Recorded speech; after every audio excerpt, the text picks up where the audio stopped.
even if you come look at the Groundhog Day, the film, and look at the cover here, it has Bill Murray. And what is he? He's trapped in time, right? But that's what the movie's about, trapped in a time loop.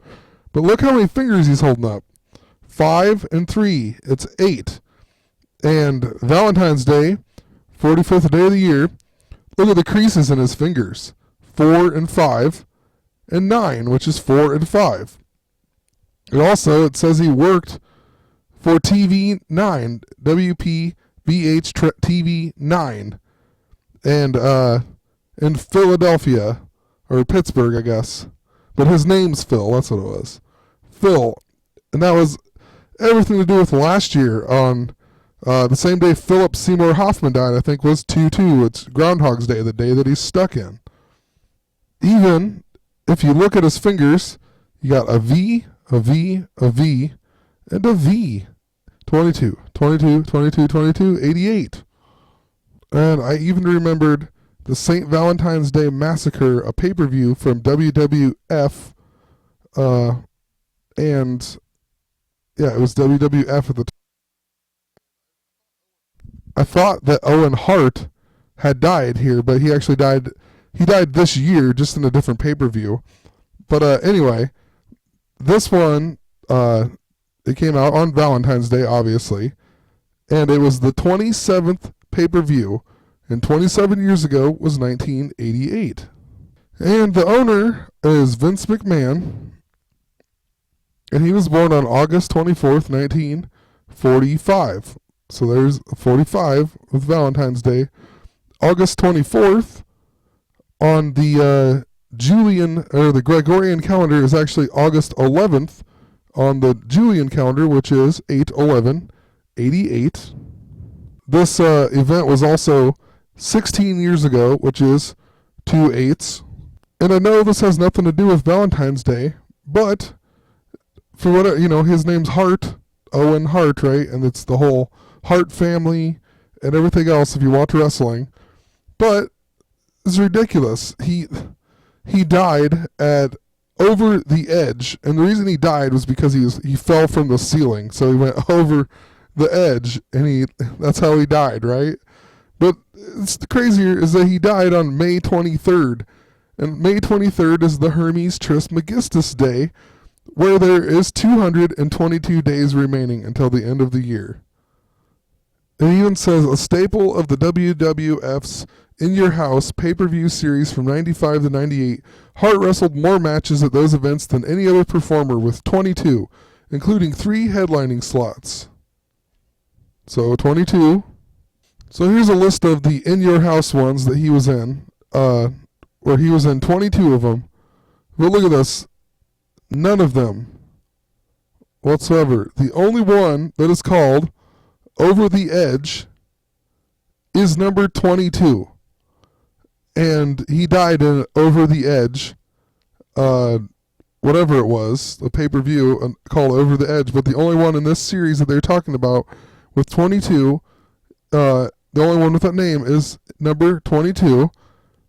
And Steve Austin wrestled Dude Love. I mean, really. And Owen Hart's dad was Stu Hart. And like I said, they're like super famous, a super famous family in pro wrestling here. And his dad was basically the one who started it all.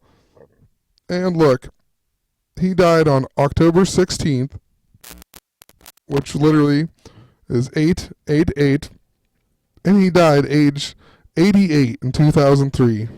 And of course, that wrestling pay-per-view was named after the famous St. Valentine's Day Massacre with Al Capone, and from 1929. And so Al Capone was born on January 17th, 1899. So I guess January 17th would be make a 77. And it was 116 years ago when he was born. So 116, which could be whatever, 11 or 66, I guess. He died 8 days after his 48th birthday And read down here. Capone was convicted and sentenced to a then record-breaking 11 years in federal prison. And then, after already showing signs of syphilitic dementia by early in his sentence, he became increasingly debilitated before being released after 8 years. So he had an 11-year sentence, and then he was released after 8 years, so 8 and 11. The St. Valentine's Day Massacre was at 2122 North Clark Street in the Lincoln Park neighborhood of Chicago's North Side. And, I mean, just read through the story here. It's just 2's everywhere. The Gutenberg brothers were also supposed to drive 2 trucks to Detroit that day to pick up 2 loads of stolen Canadian whiskey. The two fake police officers carrying shotguns entered the rear portion of the garage and found members of Moran's gang and 2 gang collaborators. The 2 police officers then signaled to the pair, which is 2, in civilian clothes who had accompanied them. 2 of the killers opened fire with Thompson submachine guns. And 7 people were murdered, and 2 of them weren't even in a gang. So, also, the Tommy gun that they used, let's see here if it'll load, it was favored by soldiers, criminals, police, and civilians alike for its ergonomics, compactness, large 45 ACP cartridge. Really, the 45th day of the year, and it used a 45 ACP cartridge. Then you look at it, and it talks about it was used with the Colt semi-automatic 45 pistol, and eventually the M1911 911. And after all the shooting and everything happened, the police investigated it because they didn't know who did it or whatever. And on February 22nd, 222, they were called to the scene of a garage fire on Wood Street where a 1927 Cadillac sedan was found, disassembled and partially burned. It was determined that the car had been used by the killers. So 222, and it was a 1927 Cadillac sedan, which is 2 years before the shooting is 1927, and also 1927 is 88 years ago. Cadillac was even founded on August 22nd, 1902. 8/22. The Timberwolves players were 8 and 22. In 1902, August 22nd, 1902 is 112 years ago, which is 11/2/22. Okay, and last thing I want to talk about, Denmark and Copenhagen, they had the shootings or whatever. Right off the bat, they got on this picture here, they got a 66. But anyway, so there was, the shooter or whatever was 22 years old, and there was actually 2 shootings, the first shooting, the second shooting, and he killed 2 people, and then he also died. But he was 22 years old, he killed 2 people in 2 shootings, and the gun was a pistol and an M95. M is 13, so 95 plus 13 is 108, and 108 is 54, and 54, which is the mirror of 45 for 45th day of the year. And wouldn't you know, the victims, if I can get to it here, were a 55-year-old filmmaker and a I can't even find it here.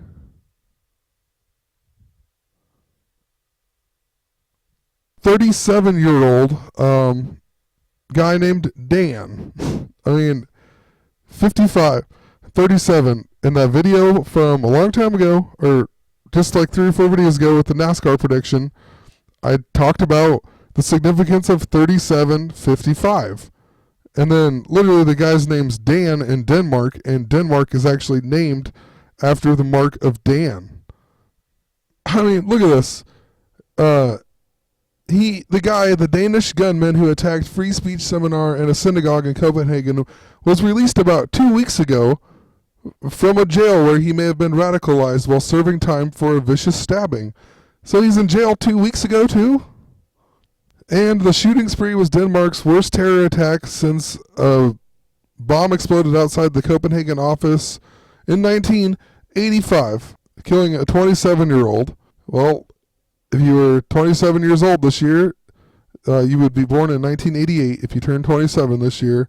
And then in 1985, they got to throw in the Back to the Future number. And earlier today, I read an article, and so there's 2 suspected accomplices jailed in the deadly Copenhagen attacks too.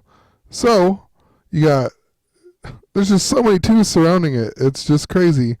Anyway, I'm just gonna end it there. Like, there's probably a ton more. I probably missed a few things. I didn't really write it down with the flow here.